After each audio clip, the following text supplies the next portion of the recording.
Matatag K-10 Curriculum, GMRC 4, Quarter 2, Week 5. Pagbibigay halaga sa pamilya bilang paglalapat ng mga aral ng pananampalataya.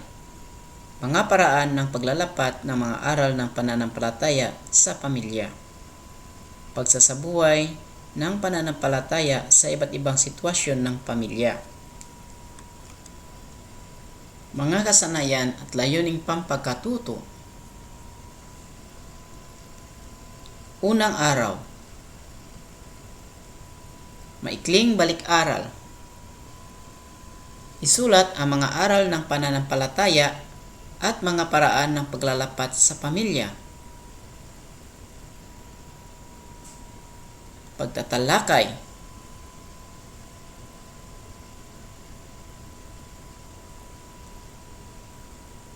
Ikalawang araw.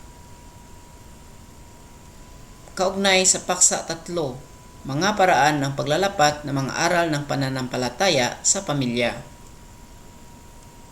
Ang pagsamba, pagkamadasalin at mapasalamatin sa Diyos. Pagsusuri. Natatandaan mo pa ba ang huli mong pagsamba? Kailan yon? Bakit tayo nagsasamba? Ano ang ginagawa natin kung nagsasamba? Ano naman ang mabubuting epekto sa atin ng pagsamba? Ang pagsamba ay isang kilos sa pagbibigay puri sa Diyos. Ginagawa natin ito sa pamamagitan ng panalangin, pag-awit, at pag-aalala ng mga aral at gawa ng Panginoon. Sa pamamagitan ng sama-samang pagsamba, ang mga mananampalataya ay nagkakaisa sa kanilang pananampalataya at nagpapalakas sa bawat isa. Ang pagsamba ay naglalayong magbigay ng panahon sa paghamuni-muni ng buhay ayon sa kalooban ng Diyos na kasama ang iba pang mananampalataya. Ito ay nagbibigay daan sa mga mananampalataya na maging mas mabuting tao at maging instrumento ng pagpapala at kabutihan sa kapwa. Ano ang panalangin o dasal? Ano ang kahalagahan nito? Ang panalangin o dasal ay pakikibahagi at pakipag-usap sa ating Panginoon. Isang pamaraan na rin ito ng pagsamba sa Diyos, pero personal. Sa panalangin, pinaparating natin sa Diyos ang ating pagpuri, pagpapasalamat sa mga pagpapala, ating mga damdamin at hinaing. Humingi tayo ng kanyang tulong at gabay. Ito ay isang pagpahalaga sa pakipag-usap sa Panginoon. Ang pagkamapasalamatin ay damdamin o saloobing pagkilala ng ating utang na loob sa Diyos at sa mga taong nakapaligid sa atin. Galing ang pagpapasalamat sa pagkilala ng kabutihan at kagandang loob ng Diyos man o mga tao sa ating paligid. Nararamdaman at nakikita natin ang kabutihan ng Diyos sa kalikasan at sa mabubuting gawa para sa atin. Sa pagkilala natin ng mga ito, nag-uumapaw ang pasasalamat at kagustuhang maiparamdam ang ating ganti sa kabutihang ating natatamo. Ang pagnanais at saloobin natin ang nagtutulak sa atin na gumawa ng mabuti sa iba bilang ganti. Ano-ano ang pwede natin gawin para maipahayag natin ang mga magandang saloobin natin? Basahin ang kwento ni Bless. Biyaya si Bless. Kwento ni Lily F. Apura.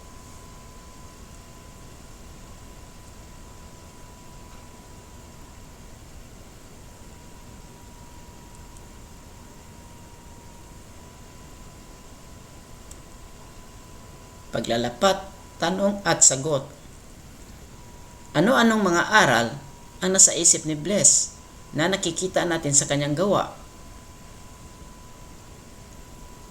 Ano ang mga palatandaan na naisa puso ni Bless ang mga aral na ito?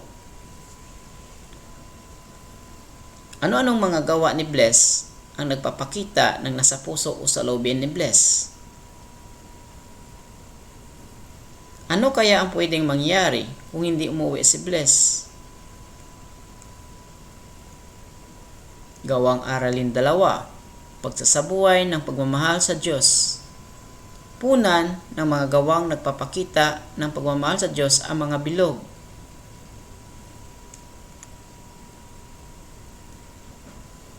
Ikatlong araw, kaugnay sa paksa-4, pagsasabuhay ng pananampalataya sa iba't ibang sitwasyon ng pamilya.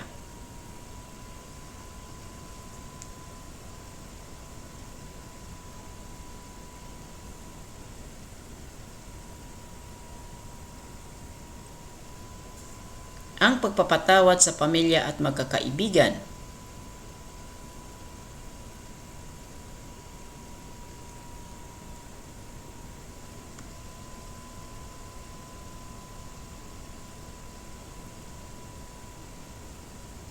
Mga tanong sa pagsasalaysay. Ano-ano ang mga hamon o problema sa buhay na naranasan ng inyong pamilya? Paano ninyo ito hinarap? Bakit kailangan ang pag-unawa, pagkakaisa at pagdadamayan sa pamilya? Bakit kailangan ang paghingi ng patawad at pagpatawad? Ano-ano ang mga magagandang dulot ng paghingi ng patawad at pagpapatawad sa pamilya? Ito ang gagawin ko. Ano ang gagawin mo? Panuto, isulat ang iyong sagot sa iyong worksheet. Pagkatapos, magpalitan kayo ng worksheet ng iyong katabi at isulat ang iyong sagot sa kanyang worksheet habang sinusulat din niya sa iyong worksheet ng kanyang sagot.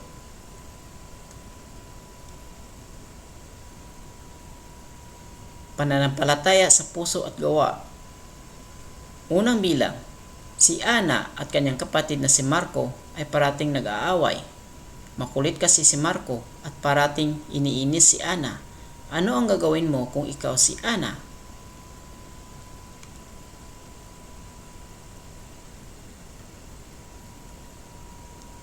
Ikalawang bilang, nawala ng trabaho ang tatay mo at halos wala kayong mapagkunan ng pangailangan sa araw-araw.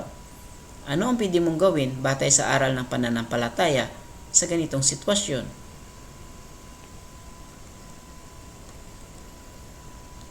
Ikatlong bilang, nagkasakit ang nanay mo at walang naglilinis.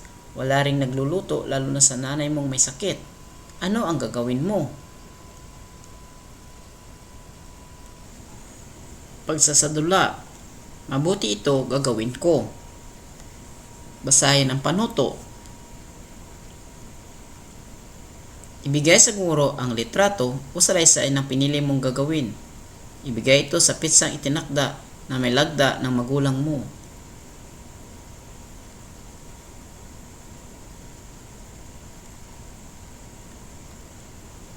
Ika-4 na araw.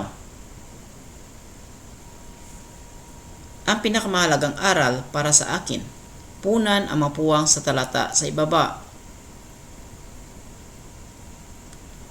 Ang matematiko ng pananampalataya. Basahin ang panuto.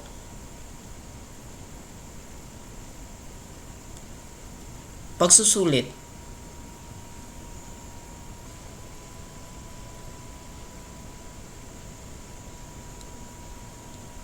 Gusto mo ba ng maasang tulong at gabay sa iyong buhay at pamilya? Kailangan mo ng pagpapahalaga sa pananampalataya. Ang pakikipag-ugnay sa Diyos ay nagpapalawak ng ating pananaw para hindi tayo nagkatuon sa pansariling kapakanan lamang. Bagkus, sa kapakanan ng nakararami, lalo ng ating pamilya, ang pakikipag-ugnay sa manlilika ay mga magagandang epekto sa ating buhay. Magsaad ng 2 positibong epekto ng pananampalataya na natatandaan mo. Mapagmahal, mapagpakumbaba. Pagsikapang isabuhay ang pagmamalasakit, pagpaparamdam ito ng ating pakibahagi sa hirap o problema na kasapi sa pamilya. Para hindi tayong mabigatan sa mga gawaing bahay ang isang kasapi ng pamilya, dapat tayong magtulungan. Kung may di pagkakunawaan sa pamilya at ikaw ang nasaktan, maging mapagpatawad. Kapag ikaw naman ang nagkamali, dapat matutong mapagpakumbaba. Para mapalago mo ang iyong pananampalataya, importante ang palagiang pagsamba at pagdasal. Subalit, laging ipaalala sa iyong sarili na dapat igalang ang taong may ibang pananampalataya sa iyo. Kahit anong kasarian, lahi o kalagayan, dapat mong isabuhay ang pagmamahal, lalo tigit sa iyong kapamilya. Kahit bata ka pa, may malaki kang bagay sa buhay iyong pamilya. Mahal kita. Ang Diyos ay nagpapala sa batang sa Kanya ay nagtitiwala.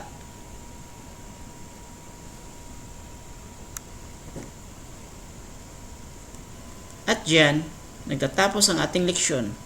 Maraming salamat sa pakikinig at pakikibahagi.